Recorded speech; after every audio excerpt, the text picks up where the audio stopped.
I never thought I would set foot in a place like this from the moment I was shackled and thrown into the truck full of stunned faces. I knew that things would never be the same. The autonomous zone, as they call it, only appears in dark stories and anonymous posts on underground forums. No maps, no official records, and certainly no way back. The truck shook violently, taking us through muddy roads and desolate hills. The air inside was filled with the smell of sweat, blood, and deep fear.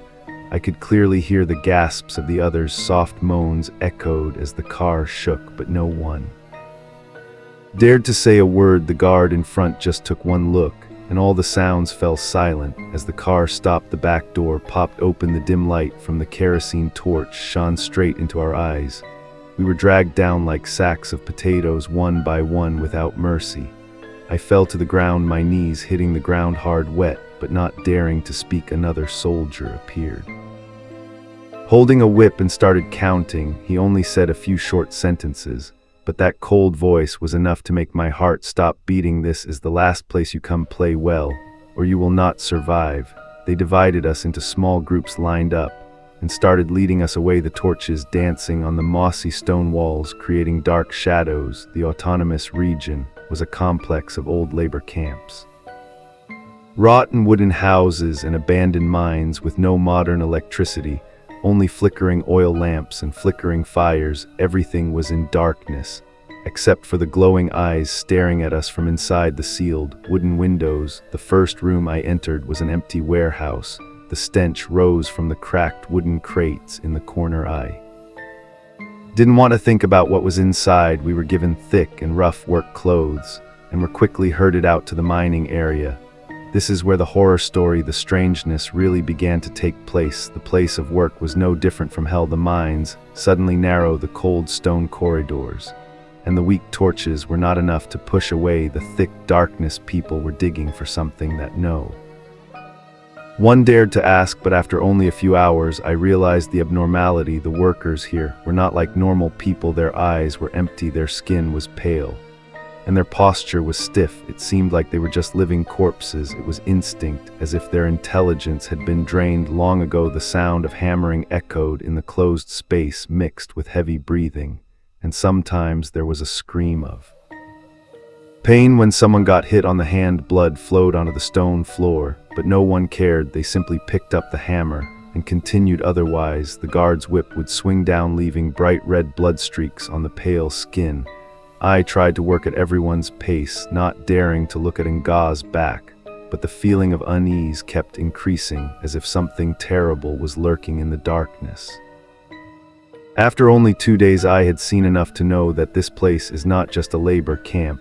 It is a trap that once you step in, you will never be able to escape. The first nights in the self-proclaimed zone, I couldn't sleep even though my body was exhausted.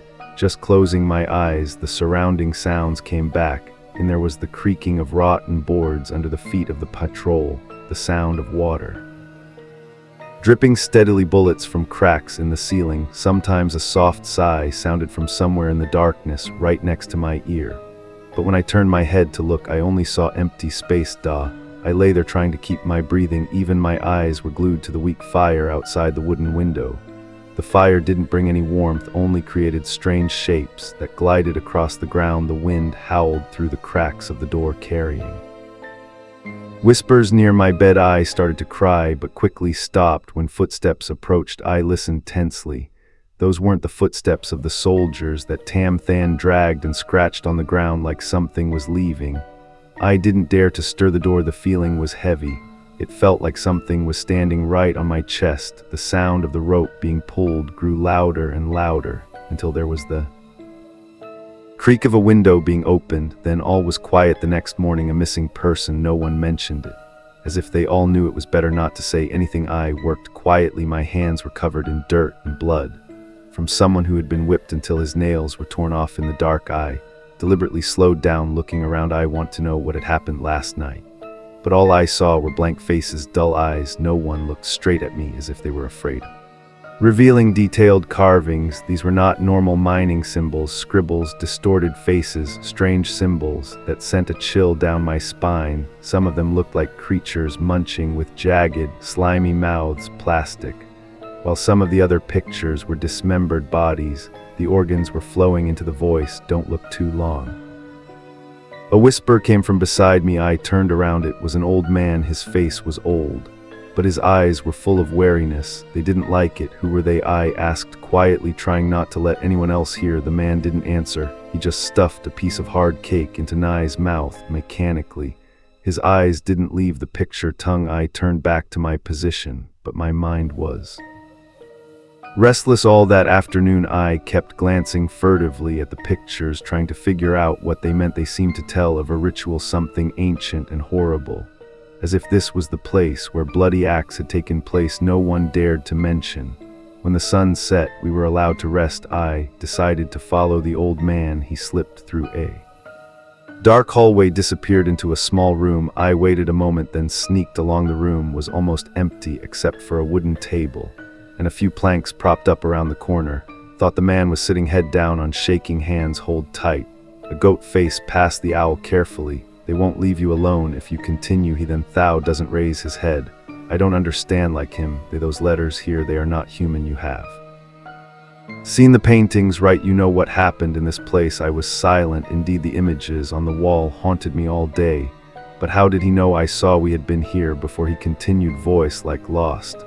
"I have seen the caretakers of this camp disappear in the night. I have heard screams echoing from deep underground. I have seen them." His voice was intermittent. His body was shaking violently. "People who were no longer human." I swallowed. "Who are they?" The man didn't answer. He just looked at me. His eyes were red, as if he was about to cry. Before I could ask more, a shrill scream echoed from outside, a long scream of pain and despair, as if a person's soul was being ripped apart. The man stood up, his face pale, mumbled something in a language I didn't understand. I rushed out, and the sight before me froze. A corpse lying sprawled on the ground. Blood from the body flowed into a large puddle that seeped into the rocks, creating red and black streaks everywhere. The body of a person who had just been killed was no longer intact. Pieces of flesh were torn off. An arm was hanging crookedly on a wooden fence. Internal organs were sticking out, as if they had just been hooked out with a crude tool to the touch.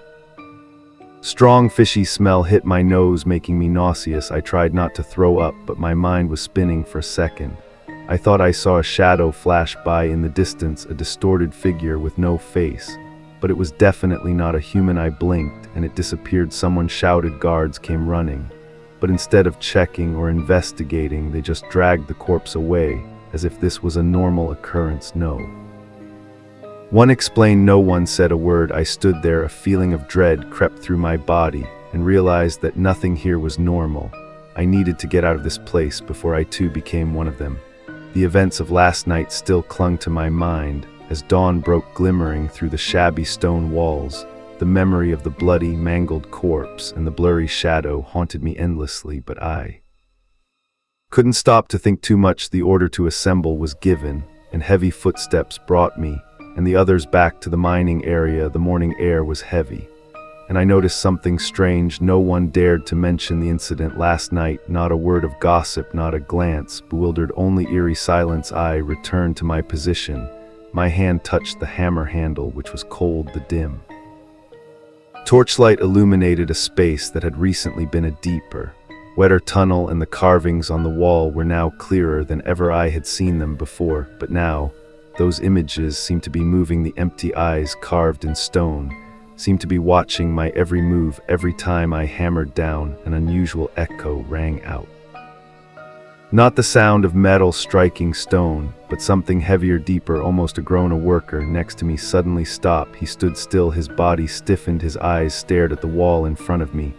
I gently shook his shoulder, but got no response. Unexpectedly, he turned around, his eyes wide open, white lips moving, as if saying something no one could hear. Then, without warning, he fell to the ground. His body started to convulse violently. His body hit the rock, leaving a bright red mark. The guards immediately appeared, but instead of helping, they simply dragged his body away, leaving a trail of blood behind. I Didn't have time to react, then the wall in front of me made an unusual sound, a strange noise, almost a small screech, as if someone was scratching their nails on the rock from the other side. I put my hand on the cold surface and felt a slight displacement. It felt like the wall wasn't rock, but a thick layer of skin, hiding something alive inside. Suddenly someone in the distance shouted. His voice echoed throughout the mine. I turned around, and what I saw made my heart stop. A pair of bony hands from somewhere in the darkness. Long claws reached out and grabbed him before anyone could do anything. Something pitch black appeared from the darkness and dragged him away. His screams disappeared in a split second. There was a moment of dead silence. This time the guards didn't appear right away. We stood there motionless, frozen in terror. A minute later, a group of guards appeared with expressionless faces. They didn't explain, they just took torches and walked into the place where the man had been dragged away. No one came back that night. I tried to stay awake, not to fall asleep. I knew if I closed my eyes, I would probably never open them again. But the fatigue finally took over, and I fell asleep in a confused dream. I dreamed of a candle-lit room with similar ticket shapes as on the walls of the mine. They moved and twisted, and suddenly, the distorted faces in the ticket shapes reached out their hands, scratching their mouths wide open, screaming. No, I woke up with a start. My heart was pounding, and I realized I wasn't where I was before. Either my ears or something pulled me away. I wasn't in the shared bedroom anymore. I found myself in a dark room with only dim light coming from a crack in the ceiling. The air was thick, the smell of decay. I staggered to my feet, touching something soft, and when I looked down, and my heart almost stopped, it was a piece of human flesh. The skin was still wet, with small streaks of blood. Still, there were patches of bones on the floor, dismembered organs, as if someone had performed a sacrifice to the gods. Right there, the door in front of me opened slowly, and out of the darkness stepped a tall figure. He wasn't a guard, he was wearing clothes covered in blood. His face was invisible. Every step he took made the floor move. I felt like I couldn't move, my body was frozen. He came closer, and I realized the smell of fresh blood mixed with the smell of rotting flesh was coming from him. As he stopped in front of me, I heard a whisper from inside my head, "He doesn't belong here." Then everything went dark. Chapter 4. The following days became a never-ending nightmare. After the incident, I met the figure in the blood shirt that night. Everything in this autonomous camp seemed to change completely. The guards started to become quieter and more strange than usual. They no longer shouted, no longer used whips to control us. Instead, they just stood still, their eyes never blinked, staring into space. No one understood what was going on, but a cold feeling, an invisible fear, had crept throughout the stone corridors. Then on the fourth night, something terrible happened. I was lying on the hard wooden plank. She forced herself to fall asleep. Despite the soft moaning sounds coming from the corners of the room, suddenly, from far away, there was an unusual noise, echoing the sound of dragging a heavy object on the stone floor. I opened my eyes. A goosebump spread throughout my body. The sound kept coming closer, step by step. I couldn't see anything in the dark, but could clearly feel one thing: it wasn't human footsteps. It kh regular, no rhythm. Instead, it was a series of sounds, L letter 1 EC5 loy, as if something was dragging its body across each stone. The others in the room were also awake, but no one dared to make a sound. We lay still, our hearts pounding our ears, strained to listen. The sound stopped right in front of the door, and then the wooden door slowly opened. I never thought I would see that in my life. A giant creature covered in fresh blood dripping into the room. It had no clear face, just a mass of red, slimy flesh, and from there grew countless arms and legs like monstrous tentacles. Every time it moved, blood dripped from its body onto the floor, leaving long dark red streaks. I felt like I couldn't breathe, witnessing that scene. The long tentacles, like snakes, started moving around the room. One of them wrapped around the man lying in the corner, and before anyone could react, it pulled him towards the mass of red flesh. We could clearly hear every bone cracking, the sound of flesh being torn, as the creature began to devour him. Right before our eyes, his screams cut off, and then went completely silent, leaving only the horrible chewing sound and the nauseating smell of blood. Another woman couldn't stand the sight. She jumped up and ran straight out her biggest mistake. The creature immediately turned its head. Long tentacles reached out and grabbed her. We only had time to see her panicked face before she was dragged into the darkness. Blood splattered everywhere, screams of agony echoed, and then everything fell silent. We were left to just lie. They're not daring to move, not daring to breathe. The creature continued to crawl around the room, slowly devouring each person. As if enjoying its bloody meal, I tried not to look, trying to keep my mind from wandering. But every sound, every smell drove me crazy. I don't know how, but that night I somehow survived. When the faint light of morning shone into the room, the creature disappeared, leaving a mess, horror, gore, broken bones, and dismembered body parts. Since that night I knew that this place was more than just a forced labor camp. This was a living nightmare, a trap created to torture the soul and body of a human. But why the ears were behind all these horrors, I don't know. I only knew one thing: I had to find a way to escape from here before it was my turn to be a part of that bloody meal. After that night of horror, the camp seemed to transform into another reality.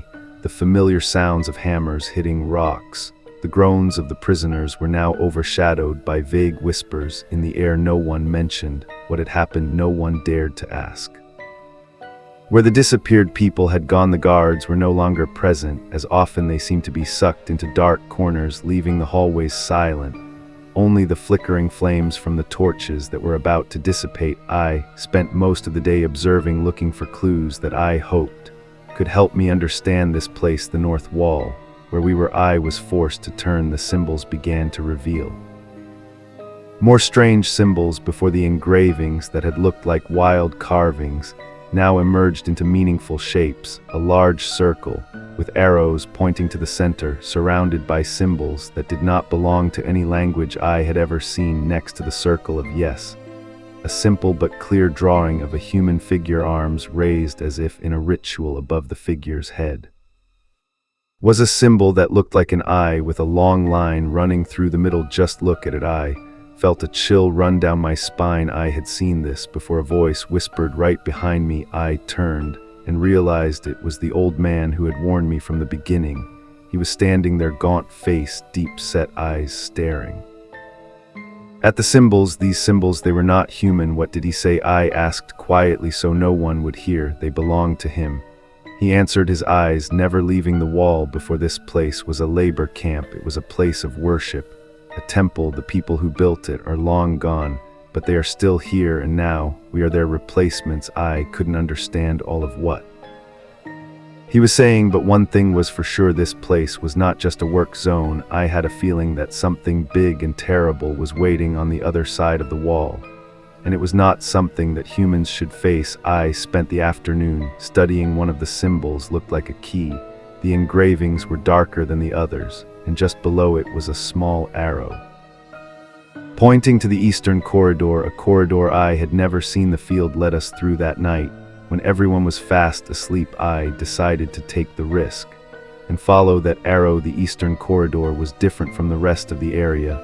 The stone walls here were smaller. There were no traces of mining tools. Instead, they were carved with ancient characters, and every few steps I saw a small groove, as if carved so that blood could flow through it. I felt I was getting closer. Something terrible. The air gradually grew colder, and I heard murmurs like distant voices echoing from the walls. Finally, I stopped in front of a huge stone door. On the door, the symbol of an eye was slashed across clearly in the weak torch light. I noticed around the door hundreds of marks like claws. Clearly someone had tried to open it, or maybe they had tried to stop something from inside from escaping. I touched the door. It was cold, and as soon as my hand made contact with the surface, a line of words appeared, glowing faintly. The ancient characters writhed like snakes, and although I didn't understand the language, I felt they were warning me. I took a step back. My heart was pounding, but before I could do anything, an unusual sound came from behind, a heavy hoarse breathing, as if something very large was moving. I turned around, and in the darkness, all I could see was a huge shadow. Before my torch went out in that moment, I felt a current. The cold air blew, and the Whispers turned into shrill screams in my head. I ran for my life, not daring to look back, just hoping to escape that monstrous hallway. When I returned to my room, I realized I had lost a lot of time. The small noises, the whispers in the dark, still echoed in my ears. I lay down, my eyes wide open, unable to sleep. In my head, there was only one question only. What was behind that giant stone door, and why did I feel like it was waiting for me? I woke up in the morning feeling like I hadn't slept at all. The room was cold and rotten. The light from the cracks between the boards wasn't enough to dispel the heavy feeling that was surrounding me. The birds, or any normal sounds I expected when the sun rose, was gone. There was only the whistling wind here and there, an odd creaking sound, as if someone was walking right outside the door, but never appeared at breakfast, if you could call the thin porridge mixed with dry grasses breakfast. I sat silently observing the others. No one spoke. Their eyes looked down at the bowl.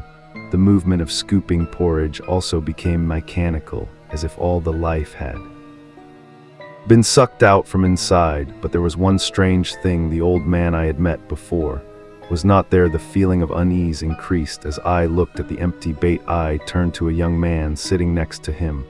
Where was he? He didn't raise his head, just whispered back. No one dared to ask. But he was still here last night, didn't you hear? No one dared to ask. His voice trembled. Then he stood up and quickly left. This made me unable to sit still. The old man was one of the few people here who had talked to me, even dared to reveal a little about the secrets of this place. If he disappeared, I would have no one to ask more. After the meal was over, I deliberately lingered to stay longer, waiting for everyone to leave. When the room was left with only me, I stood up and sneaked out to the east corridor. I knew I was taking a risk, but the urge to find out what happened to him kept me from stopping. The eastern corridor seemed longer today. The empty gray stone walls, without any signs I had seen the day before, it felt like it was changing. The transformation pulled me deeper in with each step.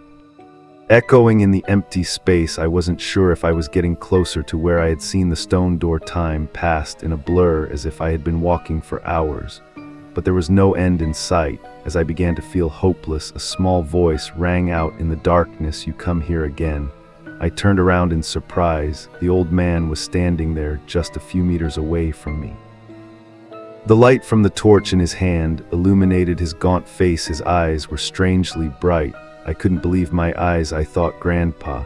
I hesitated, not knowing how to express it. I was gone. He smiled faintly. No, I just walked a little further. Where are you going? What's going on here?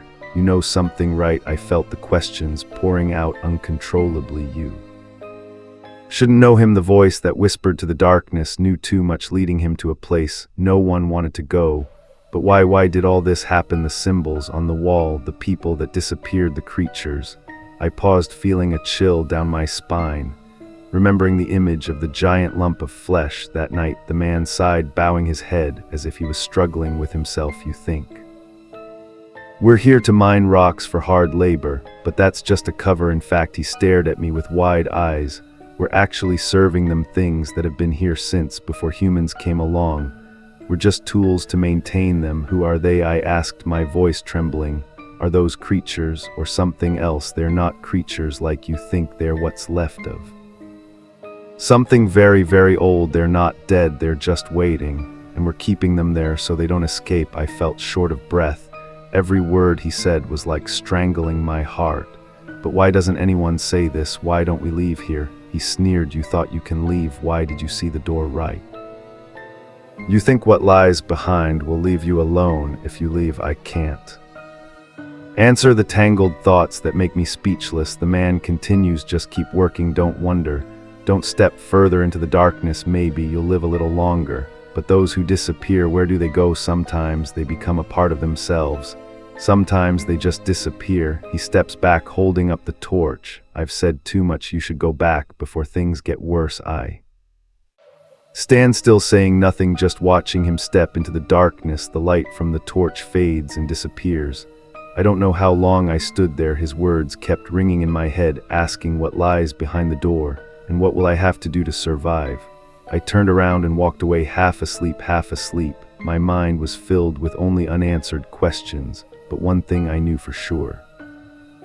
My curiosity had become uncontrollable. I had to know the truth, even if it was horrible. To what extent the next day the air in the camp became more stifling than ever. People hardly spoke, and even the groans that often rang out during work became sparse. I could feel the invisible fear that enveloped all the remaining people.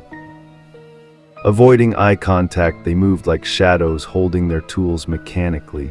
Their eyes were glued to the ground, as if afraid that if they looked up they would see something terrible carrying me. I couldn't focus. Everything around me seemed distorted. The normal sounds, the hammer hitting the rock, the whispering of the wind passing through the cracks, all turned into strange noises. Like my eyes, I turned my head constantly. Each time I saw nothing but darkness, but deep inside, I knew something was changing. During the lunch break, I noticed a man I had never seen before. He was sitting in a corner. His eyes were glued to a small notebook that he tried to hide in my sleeve. I approached, but he immediately closed the notebook. His eyes looked at me warily. "What do you want?" he whispered hoarsely, as if he hadn't spoken in a while. "I just wanted to know what's really going on here," I replied, trying to keep my voice calm. "I saw you writing something. You know something, right?" He stared at me for a long time, as if considering. Finally, he reluctantly opened the notebook, but just enough for me to catch a glimpse of a few lines scribbled, but enough for me to recognize it was a journal. He was recording events that happened in his life, missing people, appearances of strange creatures and symbols I've seen on the walls. "I don't know more than you," he spoke in a whisper, his eyes still averted. "I was just writing it down to remember what I saw, what I heard." "But why are you doing this? What's the point of writing it all down?" He raised his head for the first time, looking straight into my eyes. His eyes were full of despair. "If we don't write it down, don't write it down. It will all disappear. No one will know what happened here." "So do you know who they are?" I asked. "Remember what the old man said last night?" The man in front of me shook his head. "No one really knows. We just know they were here before us before anyone remembers. Some say they were humans, but they were transformed. Some say they were things from another world, a world that should never have been visited. Why do they need us here?" I asked again, trying to put the pieces together. He didn't answer right away. Instead, he turned to another page in the book and pointed to a ticket. It was a large circle with symbols around it, exactly like the ones I had seen on the wall. Inside the circle, there was a tiny figure with his hands up under the drawing. There was a line that said, "They must be nourished, nurture." I repeated, not understanding. He nodded slowly. "They didn't die, but they didn't live either. They survived on fear, suffering, and blood. The people who were brought here, the people who disappeared, all became their food. We didn't have to work. We were sacrificial offerings." What he said made me shiver. "If so, why don't they kill us now? Why keep us here?" He shrugged. "They need us to live long enough to breed fear, to let us know despair. Only then will the energy they gain be strong enough. That's why the guards rarely touch us. They do and want to kill us too quickly." I took a step back, feeling like everything around us was collapsing. "What about the stone door? Is there something behind it?" He interrupted. "Bad. Never try to open that door. If you open it, we won't have another chance." I was about to ask more, but he stood up, hid the notebook in his shirt, and walked towards the mining area. I stood alone, my mind confused by what he said only made me more confused. Were they? Why did they exist? And how could I get out of this place? Even though I didn't want to admit it, I knew I couldn't stop here. The questions kept rushing through my head, forcing me to find the truth. But I also knew that every step further would bring greater danger. I only had one choice: choose to continue digging for more clues and hope that I can survive long enough to understand what is going on. But deep down I start to doubt, do I really want to know the truth? Or maybe the truth will be the last thing I want to discover today. I decide to go back to the east corridor. The words the young man whispered yesterday haunt me. I can't get rid of the idea of us being just sacrificial offerings. A living food source for inhuman things makes my stomach churn.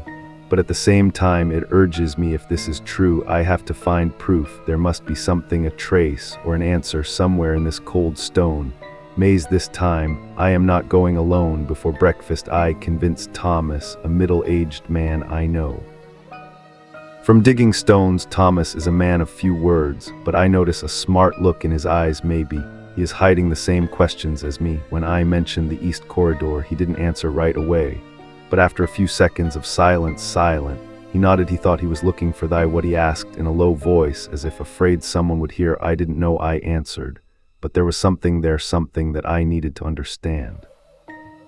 Thomas frowned but didn't ask further. We started our journey right after the guards left. Each step echoed in the empty hallway.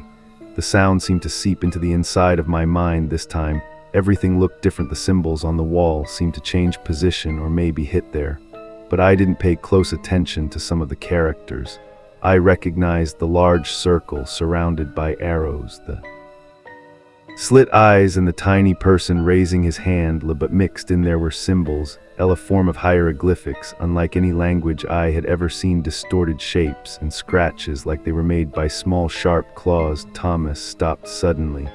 He pointed to a carving on the wall, a smaller circle surrounded by crooked lines. Do you know this? He asked. I shook my head. What is it? This is an ancient type. I had seen something similar in a book about rituals. Pagan ritual people used it to keep something locked up. His words gave me chills. What? Thomas shrugged. The book didn't say, but if I remember correctly, this shape often appeared in places where people were trying to keep an entity from escaping. A form of seal. A seal. I wasn't sure. I wanted to know more, but now I understood why the young man warned me not to open the stone door behind it. The thing was out south. Evil, definitely not what we should be facing. We continued to go deeper. The light from the torch trembled in the cold wind. The air grew thick, and I could have sworn I heard whispering. At first I thought I was imagining it, but Thomas stopped too, his face pale. Did you hear him? He asked in a voice so low it was almost indistinct. I nodded. It wasn't the wind, it wasn't the voices of the others in the state. It was something else, a series of indistinct sounds, like distant whispers coming from all directions. We said nothing more, just kept walking step by step, until we reached a small room. This room has no door, just an empty space inside the hallway. But the strange thing is the ground here is not stone, soft soil, as if someone had dug it out of the ground. I saw the marks of the Tran, not of the person who was hit too big, with long fingers and sharp claws. And there was one more thing, a silver ring lying in the ground. I bent down to pick it up. On the surface of the ring was another symbol, very small, exactly like the one with raised hands that I saw on the wall. We shouldn't be here, Thomas whispered. His voice was shaking. I felt like we were being followed. Just a little more, I said, even though I was scared myself. I put the ring in my pocket and stood up. As we walked a few more steps, the hallway opened up into a larger space, a huge room with a ceiling so high that the torchlight couldn't reach. The walls here were covered with ancient characters. Each character seemed to glow faintly in the dark, but the most terrifying thing was a large shape in the center of the room. A giant statue, almost as tall as the Tran, carved the shape of a creature with a distorted body, full of the tentacle. It was unlike any creature I had ever imagined. The light from the symbols on the wall made it seem like it was moving, as if it was just waiting for us to get closer so it could come to life. Thomas tugged on my shirt, signaling that it was time to turn around. I nodded. We both sensed something was very wrong here. We turned and ran towards the hallway without looking back. I tried to keep my breathing even, but my heart was beating so fast it felt like it was going to burst. When we finally got back to the part of the camp we were familiar with, I dared to breathe. Thomas didn't say a word as they separated from me and headed towards the labor area. And I had only one thought in mind. I had to know more. That room, that statue, and the ring in my pocket all pointed to the fact that the secret of this place was bigger than I could imagine, and I knew no matter how dangerous it was, I wouldn't stop until I understood the truth. All day I didn't do anything properly. Even though I tried to hide it, I could still feel the eyes of the people around me occasionally glancing at me. It was as if they knew I had gone further than I should have known. Thomas was absolutely silent. He hadn't said a word. He hadn't looked at me once since we got back, but I knew he had sensed something like me. The air around us had become heavier, almost suffocating. I heard the whispering in my head more than before. Although I couldn't make out the words, the ring I found was still in my pocket, like a cold stone, pressing down on my heart. I didn't dare show it to anyone, but I didn't dare leave it either. It was the only proof I had of a part of the terrible secret that was slowly being revealed. Every time my hand touched the ring, I felt a chill run through my body, and the whispering voices became clearer, as if they were whispering right in my ear. That night I couldn't sleep. Thomas didn't come back to the room either, and that made me even more uneasy. I quietly got out of bed, taking the small torch I had hidden in the corner before I decided to once again go back to the east corridor. I knew it could be suicide, but curiosity and fear that this secret would swallow us all kept me from stopping in the dark hallway. And this time I felt more clearly that it had changed. The stone walls seemed to move as if they were alive. Ancient symbols appeared in places I was sure they hadn't been before, but the strangest thing was that I no longer felt alone. Something was watching me. My every step echoed not only once, but it seemed to be echoed by other footsteps in the darkness. I turned back, holding up the torch, but there was nothing behind me, just a solid black space. Finally, I returned to the large room that Thomas had, and I found the giant monument still standing tall in the middle of the vast space. But something was different. But the symbol on the wall was brighter, almost blinding, pushing the darkness into the corners.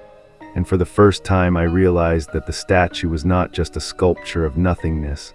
I saw it moving ever so slightly, almost imperceptibly. Unless you looked closely, a small tentacle on the statue's body seemed to tremble, and I felt a slow heartbeat, a faint but clear life. The fear welled up inside me.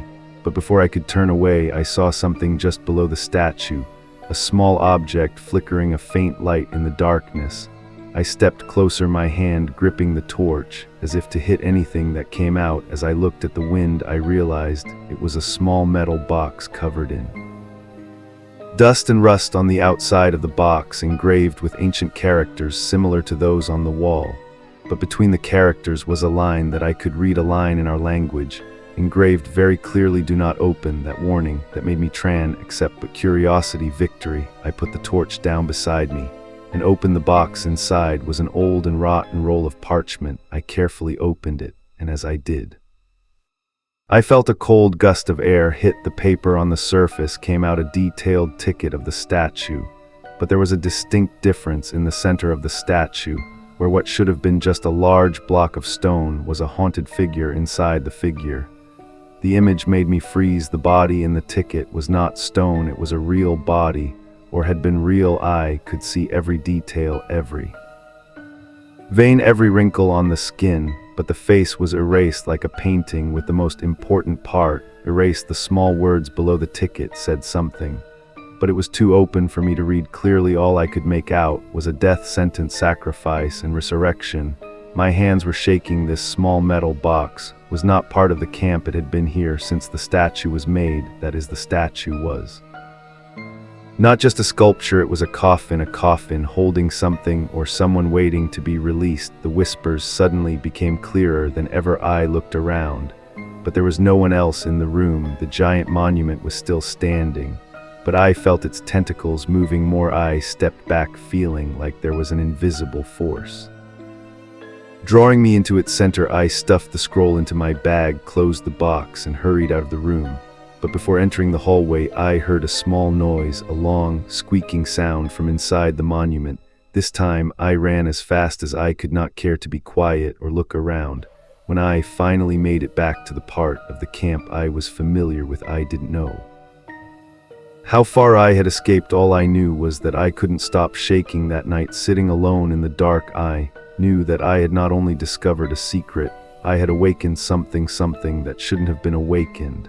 And now I had no choice but to face the terrifying truth. I had just awakened. I couldn't sleep. Every time I closed my eyes, the image of the statue appeared clearer and more vivid than ever. The cold tentacles, the erased face, and the deep sigh from deep within. All of it was like it was clinging to my mind. I lay there, eyes wide open in the dark, trying not to think about what I had seen. But I couldn't. The questions kept weighing on my mind. Who was sealed in the statue? Why were they imprisoned like that? And what did I do to make everyone? Things got worse. Near morning, as I was drifting in a semi-conscious state, I heard noises, At first, it was just a small rumble like wind coming through cracks. But then the sound grew louder. It became a dragging sound across the stone floor. I jumped up, my heart was pounding. The flickering light from the torch outside the room wasn't enough to illuminate what was happening, but I could feel the presence of something. The dragging sound continued to get closer. I held my breath, trying to stay quiet. Then I saw it, a tall, distorted black figure crawling around the hallway. It wasn't human. Its body was jumping around, glistening in the dim light. Its long tentacles were slithering across the ground, leaving trails of black liquid that smelled fishy. I realized it was the creature I had seen carved in the statue. But this time it wasn't imprisoned. A small groan came from the corner of the room. One of my fellow campers woke up and saw the creature. He tried to crawl back, but the noise made him. The creature noticed it, turned its head, or at least its body. It looked like the head of a deep hole with no eyes or mouth, just a black hole sucking up all the light. It crawled towards the man faster than I thought. In a blink of an eye, a tentacle swung up, came deep into his chest. Blood splattered, dark red, soaking the ground. He didn't have time to scream, just convulsed violently. Then stiffened. The tentacle pulled him up like a doll being ripped apart by a car. I heard the sound of bones being torn apart, the sound of flesh being torn, and a horrible swallowing sound. I didn't move. I didn't dare breathe hard. The creature continued to move, slithering across the room. It didn't notice me, or maybe it hadn't seen me, but I didn't want to try my luck. I backed away towards the wall, pressing myself against it, trying to make myself as small as possible. The creature disappeared down the hallway, leaving behind a room full of blood and corpses. The air was heavy with a stench, and I felt like the whole world was tilting. Weak groans came from the survivors, but no one dared to speak. Everyone just lay shaking, waiting for something worse to happen. The next morning, the guards showed up, but they did nothing. No one cleaned up the body. No one said a word. They just stood there staring at us with blank eyes, as if they didn't see the horror that had already happened. They turned away, leaving us to our nightmare scene. This time, I knew one thing for sure: these guards weren't human anymore. Or at least they weren't the humans I thought they were. The survivors started whispering to each other. Their voices were shaking. Some were praying, some were just crying silently.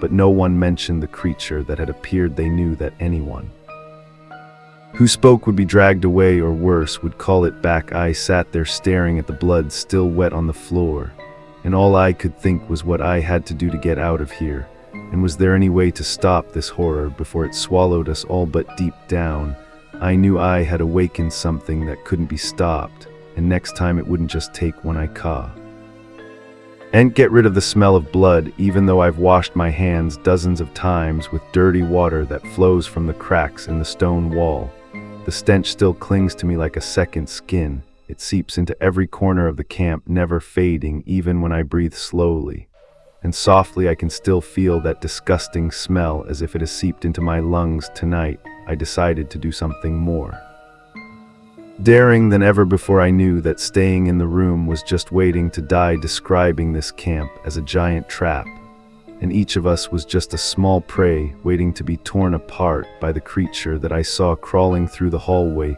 leaving a bloody corpse. It won't stop, it will come back, and next time maybe I'll be the target. I left the room in silence, careful not to wake anyone. The weak torchlight flickering on the wall created strange silhouettes that danced like monsters. I followed the wall step by step towards the eastern hallway. If I had a chance to survive, it was on the other side of that hallway. The path leading to the hallway seemed longer than last night. The darkness was no longer the usual darkness, it was thick, as if I was walking through a thick fog. Each step I took was very faint, but there seemed to be another sound following me, something soft and gentle, like someone's breathing just a few steps away. When I got there, the eastern hallway appeared before me like a portal to hell. The symbols on the wall glowed faintly. Green light danced in the darkness. I didn't understand what they meant, but just looking at it made me feel sick. I grabbed the torch and started walking. This time, I decided to go deeper. I couldn't just go back to the old room.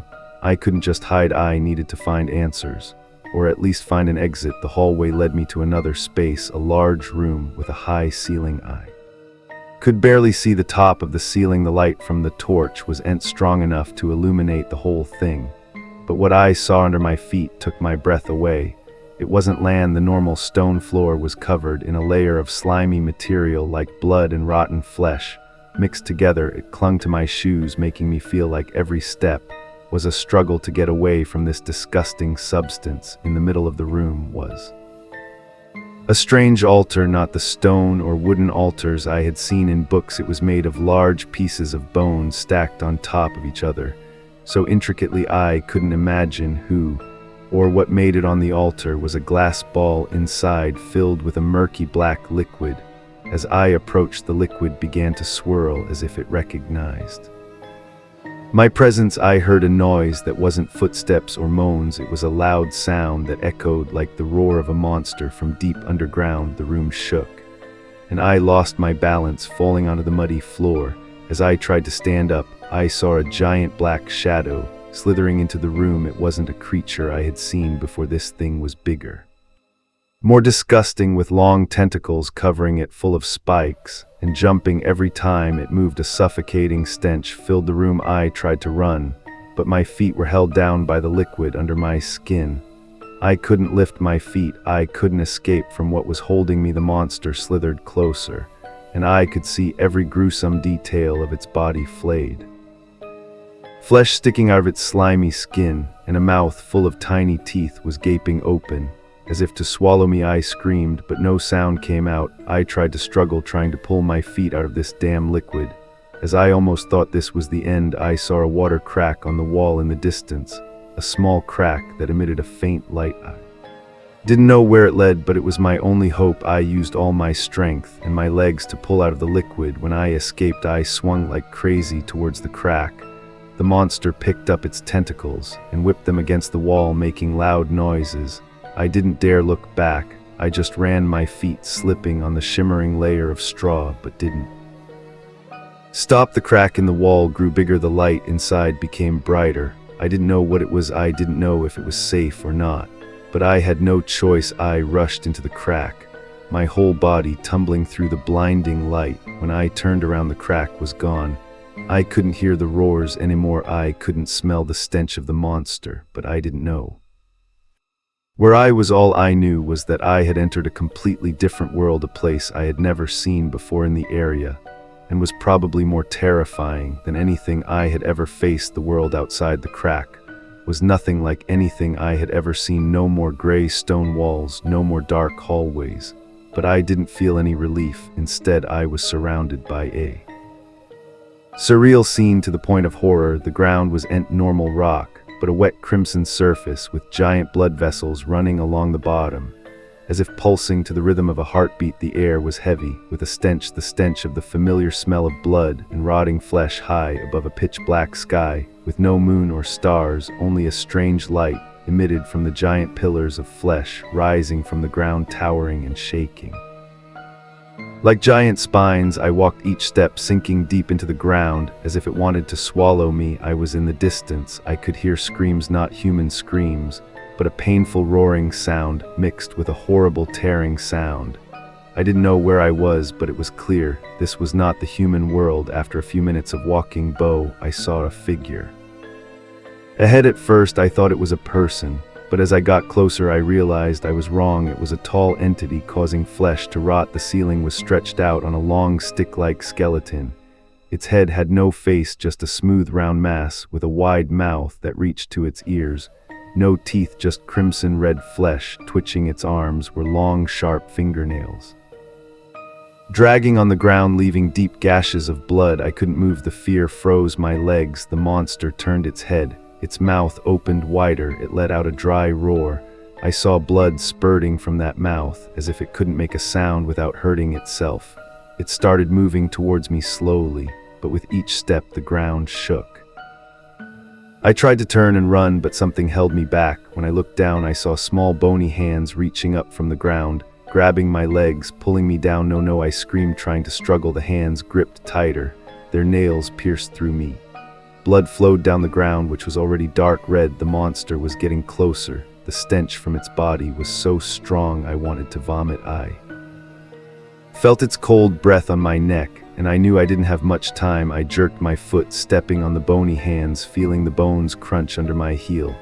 A loud screech rang out, as if the surrounding rocks were also in pain. I rushed towards, before not daring to look back. The monster's roar still echoed behind me, but I didn't know where I was running. Just CN, away from it, away from the hands, from the ground, away from all the things that were trying to tear me apart. Finally, I saw a towering wall appear in my sight.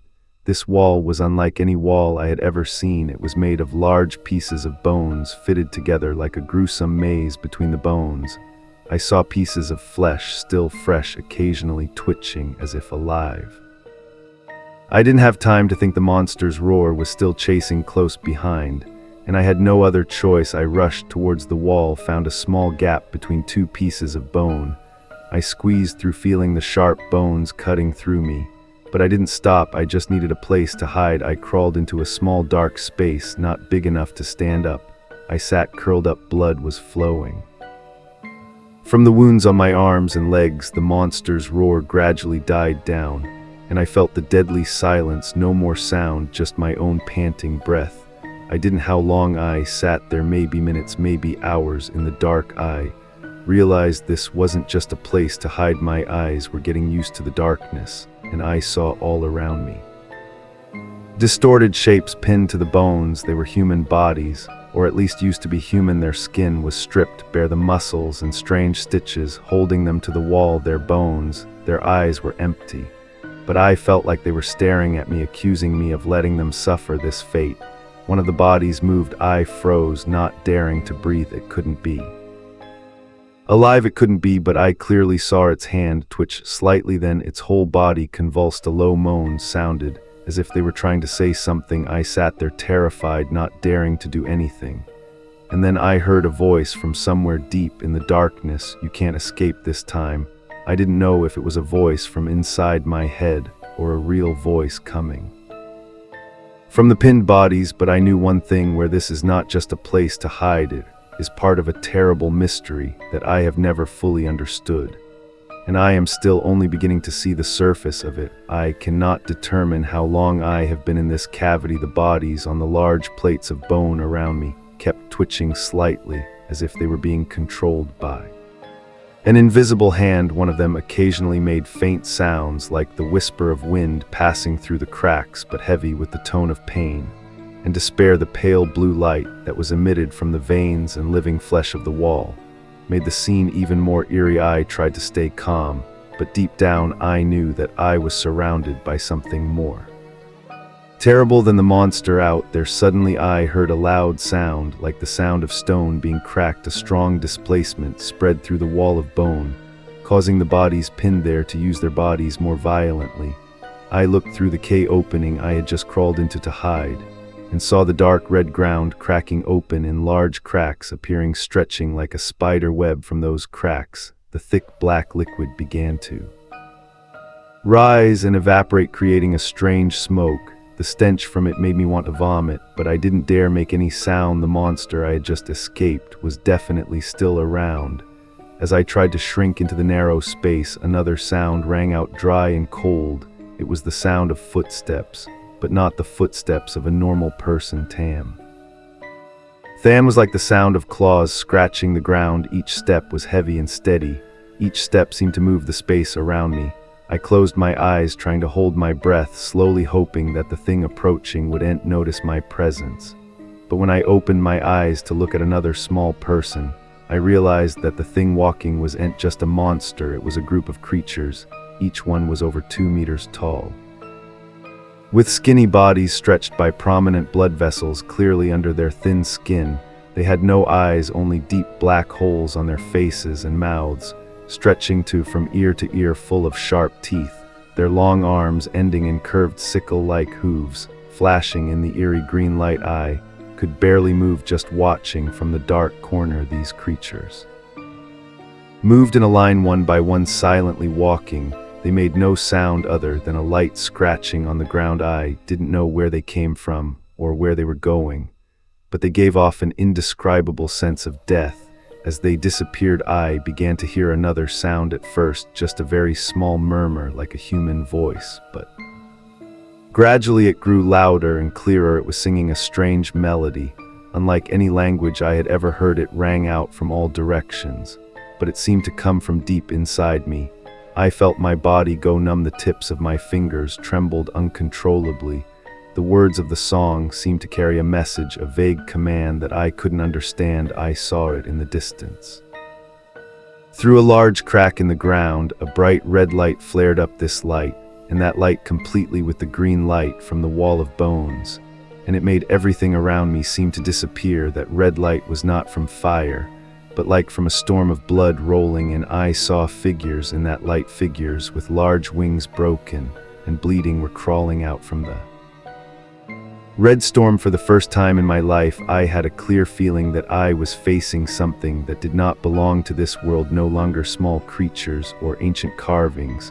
What I saw, that red light, was the source of all the horrors that were happening. I wanted to run, but my legs did not listen. I was frozen. My eyes were glued to the red light, the figures in there kept coming closer and closer. I could hear their breathing groans of pain, the sound of bones cracking, and the sound of flesh being torn. They were not human, but not quite monsters. They were half-dead entities, tortured by the very fact of their existence. I don't know how long I stood there. When the red light finally came fading, I realized I was in a trance. The words of the song still echoed in my head, and I understood that everything I had ever known about the area and the creatures of this world was just a small part of a bigger nightmare. Then that nightmare was now rising, and I had no way to escape. As the red light from the figures disappeared, a terrifying silence enveloped me. Standing still, each heavy breath seemed to press down on my chest. The cold from the damp ground seeped through my shoes and into my bones. In the darkness, all I could hear was my heart pounding, mixed with the sound of water dripping from somewhere far away. I knew I couldn't stand still. This silence was just a sign of something terrible about to happen. I turned to leave the hiding place, but the feeling of being watched became clearer than ever. This time not from the slithering creatures. I saw it was an invisible presence enveloping me, strangling every thought in my head. A strange sound cut through the silence, silent crackling like broken rocks, but mixed in with that was someone's groaning. I turned to look at the wall of bones where the bodies were pinned. One of them started to move more violently, limbs twitching, head tilted to the side as if about to break. The flesh stretched from their bodies to the surrounding bones, now quivering, emitting small screeching sounds. Then one of them opened his mouth, not to speak, but to scream, an inhuman scream so dry and painful that I felt like I was about to explode. That scream seemed to wake up the whole room. All the bodies pinned to the bones now started to move. They jerked and swayed, then one by one they burst out of the bones, leaving large and small blood trails on the ground. The stench rising up was strong, mixed with the fresh blood, making me want to vomit. What happened next was almost unbelievable. They didn't collapse after being freed. Instead, they stood up. No one was human anymore. The pieces of flesh still attached to their bodies transformed and pulled, elongated like tentacles. Some of them lost their upper bodies, but still walked towards me. The sound of bones cracking kept ringing. I tried to back away, but there was nowhere to go. One of them came very close. His empty eyes looked right through me. His hands were now just claws waving. I lunged towards the left, feeling a strong wind grazed his face, and kept on charging. The claws tore apart the wall of bones behind me. Other bodies also started moving, step by step, getting closer like a nightmare that couldn't be escaped. I desperately searched for an escape. The ghostly green light from the characters on the wall now flared stronger, revealing every creepy detail. In the room I saw distorted faces, deformed bodies with festering flesh. Each step they took left a slimy mark on the floor, and I heard their voices, not in language, but a series of dull sounds like the wails of tortured souls. Those sounds kept ringing in my head, making me want to vomit. I saw a small passage on the right, but to get there I have to get past all these creatures. I grip the torch tight. I feel cold sweat running down my spine. I know I only have one chance. If I delay, they will catch me, and I don't want to know what will happen if they catch me. It takes all my courage. I charge forward. A creature on the right swings its arms, but I dodge another creature from behind tries to grab me. But I quickly slide across the sticky dance floor running, and falling my arm touches something wet and sticky. But I don't stop to see what it is. As I get closer to the passage, I feel a sharp claw scratching across my back. The burning pain flares up, but I don't stop. I charge through the narrow gap, gasping for air. It feels like I just escaped a living nightmare on the other side of the passage. Everything is dark. I don't know where I am, but at least the moaning and scratching has subsided. I lean against it, trying to catch my breath. But my mind is still spinning. What I just saw wasn't just tortured creatures. What were they? It was something else, something that had been sealed, but was now being released. And I knew that I had triggered this. I didn't know how I had made things worse, and now I had to face the horrifying reality that I was no longer just a victim in this story. I was becoming a part of it. The darkness behind the passage was so thick I couldn't see my hands in front of me. The rapid footsteps still echoed in my head. Even though I had left the creatures far behind, the pain in my back was relentless with every movement, causing blood to drip from the wound onto the cold ground. I struggled to lift each step. My feet felt like they were being dragged across a sticky surface somewhere. What I heard, a rasping sound, a heavy sound, as if something was trying to suck up the last bit of air from my life. Please. A faint voice spoke from somewhere in the darkness. I stopped dead in my tracks. The voice was unlike any other horrifying sound I had heard in days. It was a weak human voice, but full of despair. I pointing the torch towards the voice, hoping to see someone, a survivor like me. But the light of the torch only revealed long streaks of black blood on the floor.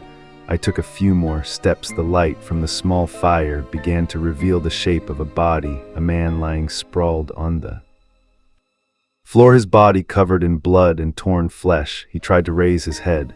When he saw the light, his eyes were cloudy like those of someone who had slept in days. His lips trembled, trying to say something, but no words came out. I quickly walked over and knelt down beside him, feeling the wet ground seeping through his clothes. Was he noisy? I asked in a hoarse voice. The man didn't answer right away. He just shook his head weakly, then raised a trembling hand and pointed forward. His fingertips pointed to another passage, a narrow, dark hallway with no light. I leaned closer, trying to hear what he was saying. Don't go in there, he whispered in a panicked voice. They're waiting for the cranes inside. He didn't have time to finish his sentence. His whole body convulsed violently. Blood spurted from his mouth in jets and splashed onto his face. I recoiled and fell to the ground. The light from the torch revealed his distorted face. His mouth was wide open, but no sound came out. A loud crack. His head fell down, and he lay motionless. I have never seen anyone die so quickly. I didn't have time to think. A loud noise came from the direction of the corridor. I had just run through. Heavy footsteps creaking high and getting closer. I had to keep going even though he had warned me not to turn back. There was only death. I stood up, trying to hold the torch steady in my hand. Even though I didn't want to, I stepped into the dark corridor ahead. The air in here seemed thicker. Each breath was heavy, as if being suffocated. My legs echoed empty. There was no other sound other than my heart beating wildly. I knew I was being watched. I clearly felt invisible eyes from the darkness, rapid breaths close to my ears. But when I turned the corner, there was nothing there. I came to a turn, and before I could choose a direction, a bloody hand suddenly grabbed my shoulder. I screamed and turned back and saw the wrinkled face of a woman with blood-stained hair and white eyes. Her mouth opened wide to an unusual extent, revealing a row of small black teeth. Before I could react, she rushed forward and her teeth dug into my shoulder. The sharp pain erupted, and I felt my blood spurting from the bite. I struggled, holding the torch and hitting her hard on the head. A loud cracking sound rang out, and she fell to the ground. I didn't wait for any more goats to continue running forward. Blood from my shoulder flowed down my arm, dripping onto the ground, leaving a bright red mark. My back was in sharp pain. My bitten shoulder was gradually numb, but I couldn't stop. Finally, I came to a large space. It was a giant room with a high ceiling like a cave. In the middle of the room was a deep pit from which a red light rose, reminding me of a loud roar from within. The screams were chaotic and terrifying. This was not where I wanted to go, but I had no other way. I walked closer to the pit, the torch in my hand shook with each step. As I got closer, I saw wings inside the pit. Hands, hundreds of bloody, skinny arms reached out from the darkness. They held each other tightly like a living net, and between them was a giant, distorted figure, a shapeless creature, just a mass of flesh and bones and faces piled on top of each other. Groaning in pain, the creature opened its mouth, and from it came the sounds thou that I heard from the first day in the experience. The whispers were always there, always watching me. I realized that everything I went through was just to bring me here to face it. It didn't attack right away, it just looked at me. Or at least I felt like it was looking at me. The groans stopped for a moment, leaving a terrifying silence. Then from inside the mass of flesh, a giant hand reached out. It crawled up the edge of the pit, dragging the entire creature with it. And I knew I couldn't escape, not this time. In that moment, as the giant creature slowly crawled up from the pit, I felt like time stopped, not because I was running away, but because I knew I couldn't run anywhere anymore. What I saw before my eyes, the source of all the horrors that had happened to this camp, the creepy creature's red and green light, all leading here to this creature, its giant arm made of hundreds of pieces of flesh and bone, reaching out of the mouth of the pit. It had no fixed shape. Every time I blinked, I saw it change. Sometimes it was a mass of slimy flesh, sometimes it was a mass of bones with human heads screaming silently, and sometimes it was a distorted shape with broken wings bleeding. Every time it moved, I heard the sound of teeth grinding, the sound of bones breaking, and screams echoing from deep inside its body. I stepped back, my hand gripping the torch. The light from the fire reflected on the distorted faces on the creature's body, making it look even more terrifying. I didn't know what to do. Run, but where to run? Take a weapon, how to hit it? It wasn't something that could be injured in the normal way.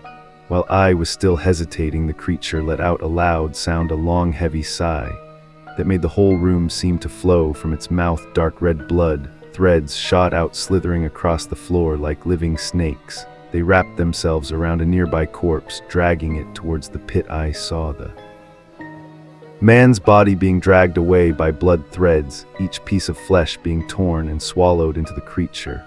The sound of tearing and swallowing was overwhelmed by the screams of the faces on its body.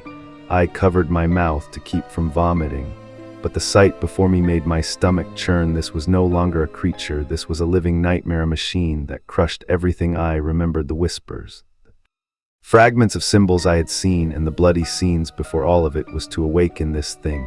I don't know who created it, but I know it's not part of the human world. You think you understand what's going on, don't you? A voice rang out in my head. There were no mouths in the room open, no one spoke, but I heard it clearly, low and shrill, like a whisper from deep within my mind. I looked around, but only saw the creature now crawling almost all the way out.